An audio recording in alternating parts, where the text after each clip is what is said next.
Тэгж одоо бидний хувьд ялангуяа төрөмжит компаниуд дээр одоо ил тод байдал бол магадгүй яг олон улсын түвшинд харьцуулахад бас байгаа гэсэн идэж яг одоо бол ингээд цалингийн мэдээлүүд нийл тод болж байгаа нь сайшаал дээр гагцгүй гол мөн чанар нь бол яг тухайн тэр одоо цалин авж байгаа ч юм уу те урамшууллын бодлого нь яг тухайн компанийнхаа өөрөө гүйцэтгэлтэй шууд холбоотой юу, үр ашигтай холбогдсон үгүй юу, ямар гүйцэтгэлийн хэмжүүрээр одоо үнэлэгдэж байгаа вэ? Энэ нь өөрөө бодитtuu компани одоо үнэлэмж нь өссөн үү, үн цэн нь өссөн үү, хөрөнгийн өгөөж нь өссөн үү, тэгээ ашигт ажиллагаа нь өссөн үү гэдэг юм одоо ингээд маш олон үзүүлэлт бол бий л дээ. Тэгэхээр эдгээр энэ үзүүлэлт болоо энэ гүйцэтгэлийн хэмжүүрүүд нь яг хоорондоо уялдаж байгаа юу?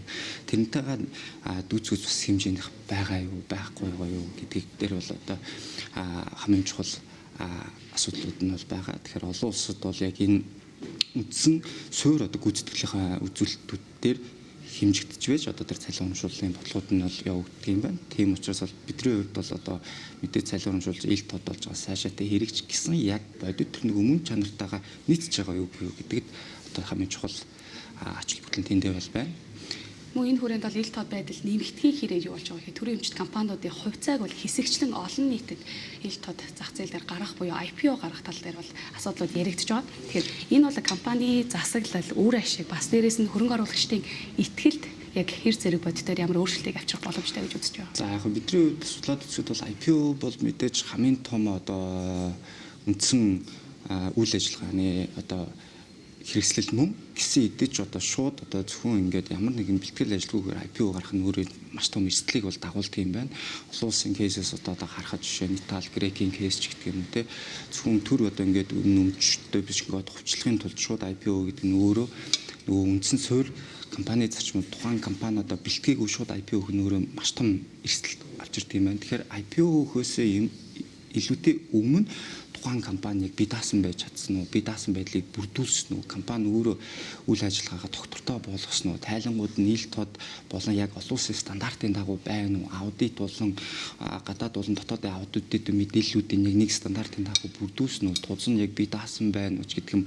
Эдгээр үндсэн компани засаглалын суурь зарчмуудыг бүрдүүлж IPO их нь өөрөө тухайн компани үн цэнийг бол илүү нэмэгдүүлдэг юм байна. Тэрнээс шууд ингээд IPO их нь бол яг бүх юмний бол шийдэл бус харин тухайн IPO-г илүү үн цэнт хүргэх гадаад болон дотоодын хөрөнгө оруулагчдын итгэл үнэмшлийг одоо татахын тулд эхлээд компани бол өөрсдөө бол дотоод засаглалын асуудал бол нэг тийш нь шийдэж буюу доктортой яг үндсэн компани засаглалын сайн тэр зарчмуудыг өөрсдийнхөө онцлогт нийцүүлж одоо бүрдүүлэх ёстой байна. Тэгжээж энэ IPO хийх нь бол одоо хамгийн чухал юм байна.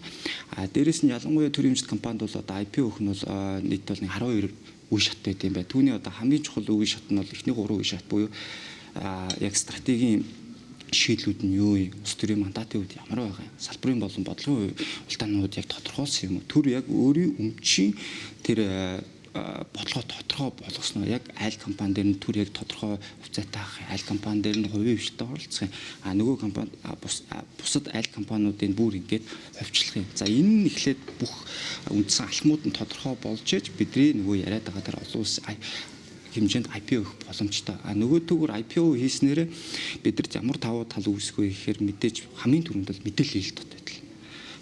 Санхүүгийн болон санхүүгийн бос үйл ажиллагааны хөрөнгө оруулалтын болон тухайн компани богино дунд бол урт хугацааны бүх төлөвлөгөөнүүд нь л болсноор бид нар нийтдээ ер нь бол гадаад болон дотоодын хөрөнгө оруулалт жижиг хувьцаа эзэмш нийт болон бүх нийтэд бол ил тод туснаа бид нар тухайн компаниг бол одоо бүрэн одоо мэдээллээр нь харж хянаж бас болон ингэж одоо тухайн тайлан бол үлрэл бүрж гэдэг юм уу, сар бүрж гэдэг юм яг олон улсын стандартаар нийцсэн бас шаардах бас боломж нь үүсэж байгаа. Тэгэхээр IPO бол шийдэл мөн гагцгүй. Тэр IPO-д бид нар яг бэлтгэл ажил одоо өнөөдөр бэлэн байгаа юу гэдэг асуудал байна.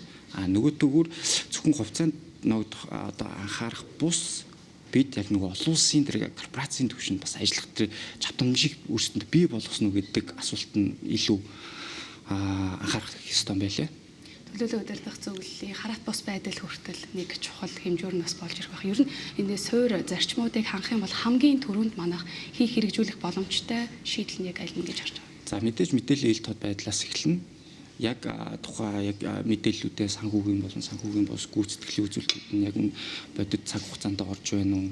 заасан хугацаанд орж ийн үү, олон улсын стандартаа барьж ийн үү, нөгөө төгөөр бол одоо компани яг төрийн өмчт компани гол төв цэг нь бол өөрөө туз байдаг. Ягаад тэгэхээр энэ нь болохоор туз хэдий одоо бие даасан хэдий яг зөвхөн стартыг төлөлтөд анхаарах тусмаа тухайн компани бол одоо ашигт ажиллагаа шиг тийм үү бусад нөхцөлөг бол бүрдүүлэх боломжтой байна. Ялангуяа олон улсад ч гэсэн бидний мэдэх Норвегч гэх юм уу те Equinor компаниуд үндсэн одоо дийлэх хувьцаа нь бол төрдөө байдаг 67% эзэмшдэг. Гах зүй тууз болон гүйцэтгэл бие даас бүх юмыг тухайн бие даасан гүйцэтгэлээр л хэмждэг. Төр зөвхөн бодлогын хүрээнд болон хяналтыг л одоо тэр багц авч үлдсэн байдаг. Тэгэхээр төр зөвхөн хяналтаа л хэрэгжүүлнэ ямар нэгэн дотоод үйл ажиллагаанд бол төрийн нөлөөнд бол орохгүй гэсэн. Тэгэхээр бидний магадгүй хамгийн түрүүнд текст одоо үйл ажиллагааны эхний алхам бол яг тузаа олыг бүрэн бие даасан хэмжээнд болох. За нөгөөдгөр компаниг яг үндсэн шийдвэр нь өөрөө бие дааснаар байх. Ямар нэгэн төрийн оролцоо байхгүй.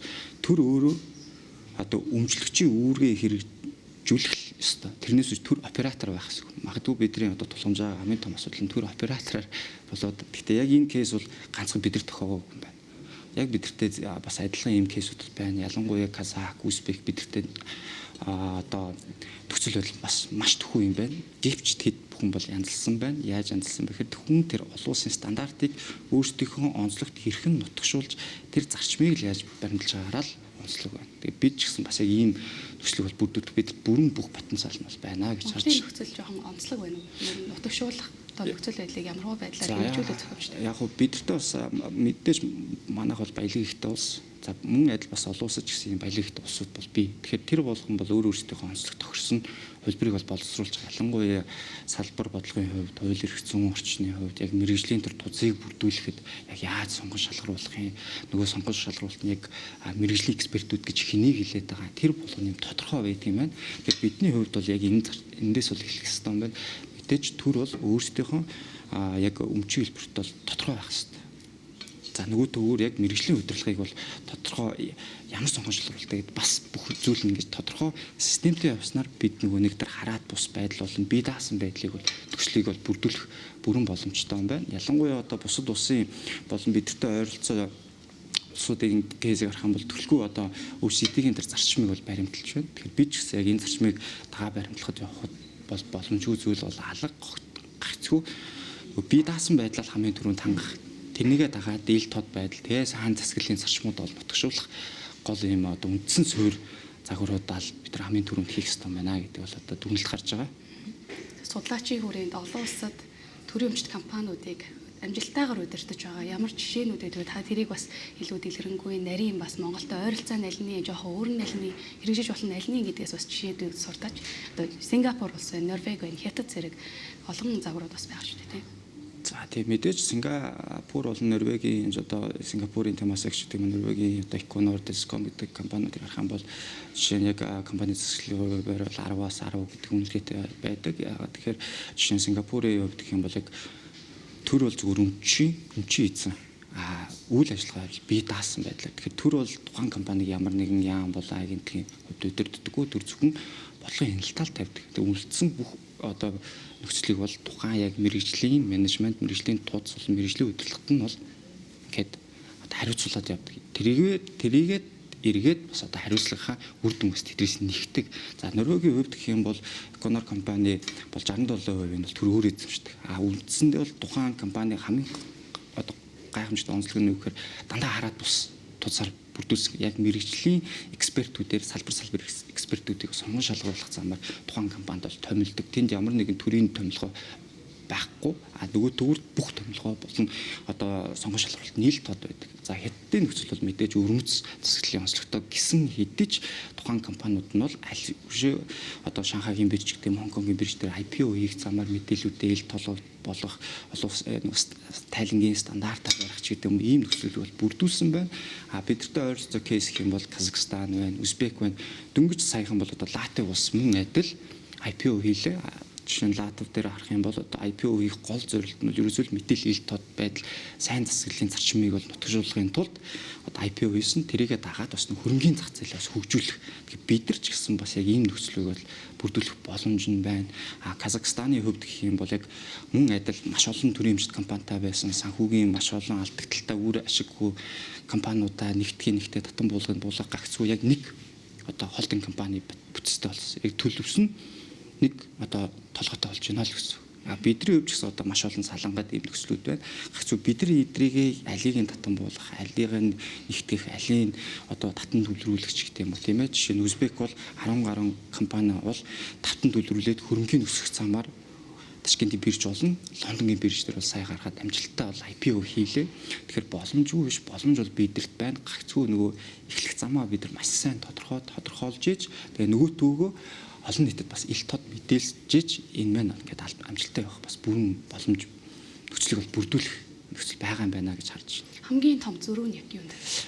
За яг мэдээж зөрүү гэх юм бол бид нэг одоо сайн нөгөө нэг компани засаглалын зарчмууд бид нар нийцэж чинь нийцэхгүй байна уу гэдгийг үнэлэх хэрэгтэй. За ингээд үнэлээд харах юм бол ялангуяа төрийн компани төв зэх нь бол туцтай байдаг. Тэгэхээр нөгөө бие даасан байдлаа хангаж чадчихна уу. Тэгэхээр тухайн нөгөө төр бол ямар нэгэн өмчтөгчийн үүргээ одоо тэр оператор бас яг өмдсөн өмчийн эзнэр байлгаж ийн үгүй юу те. Нөгөөдөө тэр томилгоонууд яаж авч яг бие даасан байна уу үгүй юу те.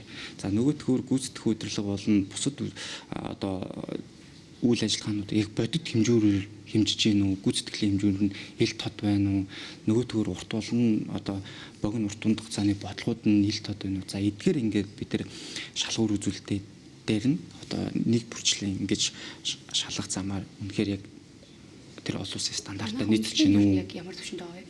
Яг бидний үнэлгээ бол мэдээж одоо бас өмнөхөө бол ингээд тодорхой хэмжээний бол ахис төвшөлт гаргах гэж оролдож байгаа. Мөн бага ахис төвшөлт гарч байгаа жишээ нь одоо төр яг тодорхой хэмжээний ямар байдлаар оролцох вэ? Өмчийн бодлого яаж энийг бол боловсруулж байгаа бах. Гагцгүй яг одоо бие даасан байдлыг бүрдүүлж чадчихна хэсэгтээ. Тэгэхээр бид бол дөнгөж нэг үндсэндээ бол нэг яг дундаж төвшөнд л явж байгаа бах. Тэгэхээр бидэрт бол дээшээ гарах бол потенциал бүх юмнууд нь байгаа боловч энэ нь бол нөгөө төвөр ингээ харахад бол яг энэ IPO-тэй уялдуул ярих юм бол энэ бас тийм бас богино хугацааны процесс бол биш юм байна. Хамгийн багт бол 3-5 жил магадгүй 5-10 жилийн шин процесс явд юм байна. Тэгэхээр шууд ингээ бүх зүйлийг IPO-оор шийдэх биш дараа нь тэрнийг хэрхэн хяндах уу, яаж арчлах уу, ялангуяа гадаад болон дотоодын хөрөнгө оруулагч нарт мэдээллийг хэрхэн нэг жигт хүргэх үү гэх мэтчлийн суурь зарчмын асуудлууд дээр л бид нар хамгийн төвлөрөх нь хамгийн одоо зүйтэй юм байна. IPO гэхээр мэдээж нэг алхам нь байна. Энэ бол маш зөв алхам байна.